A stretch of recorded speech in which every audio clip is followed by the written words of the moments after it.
Good morning. In today's essay, I share with you a wonderful article about the importance of bringing science and spirituality together. It is about two scientists who are trying to see people responding in favorable ways to the reports from science.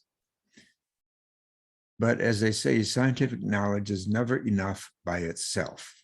Never enough by itself. In other words, facts just stand there and they don't necessarily motivate people to transform and be transformed.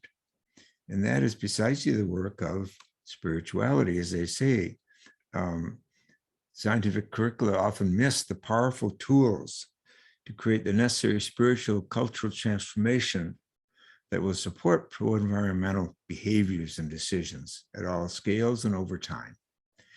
So fear and doomsday warnings are not enough. They do not necessarily move people, especially when they keep coming out every month or so. It just piles up like pages and papers on a desk. They say we need something more powerful than fear to motivate people, something more powerful than fear to motivate people. And that is true. Thomas Aquinas says you change people more by delight than by argument.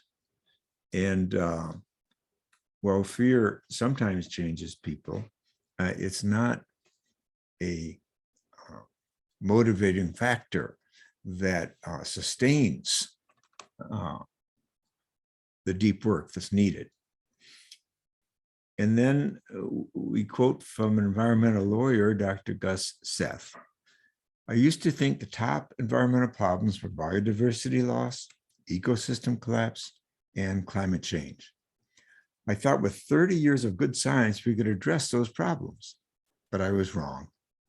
The top environmental problems are selfishness, greed, and apathy. And to deal with those, we need a spiritual and cultural transformation, and we scientists don't know how to do that.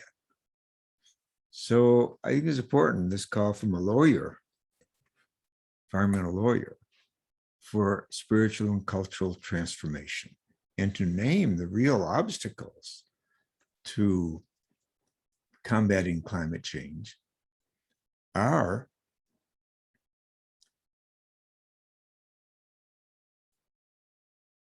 selfishness, greed, and apathy. These are problems that a healthy spirituality is well equipped to address.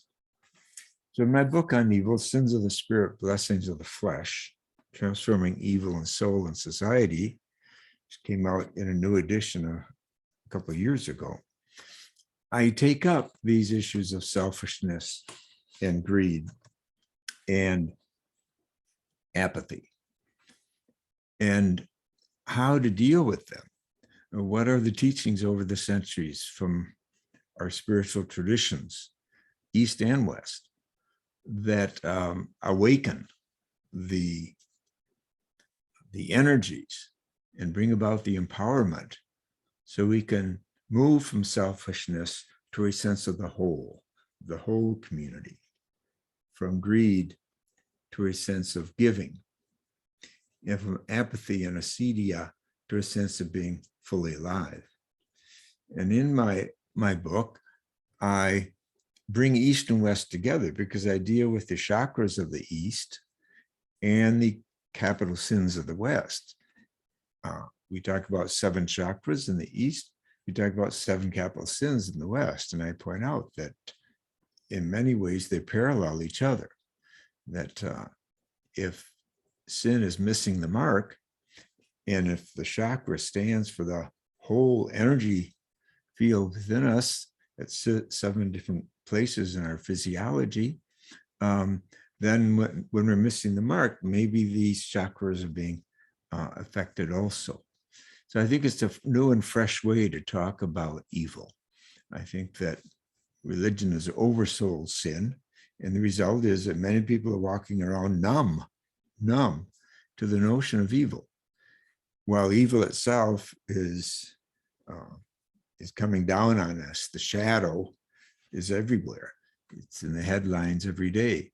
But how to address this shadow, named by Gus Seth as selfishness, greed, and apathy, that holds us back from making a dent and indeed making a movement of ecological sustainability in awakening us all.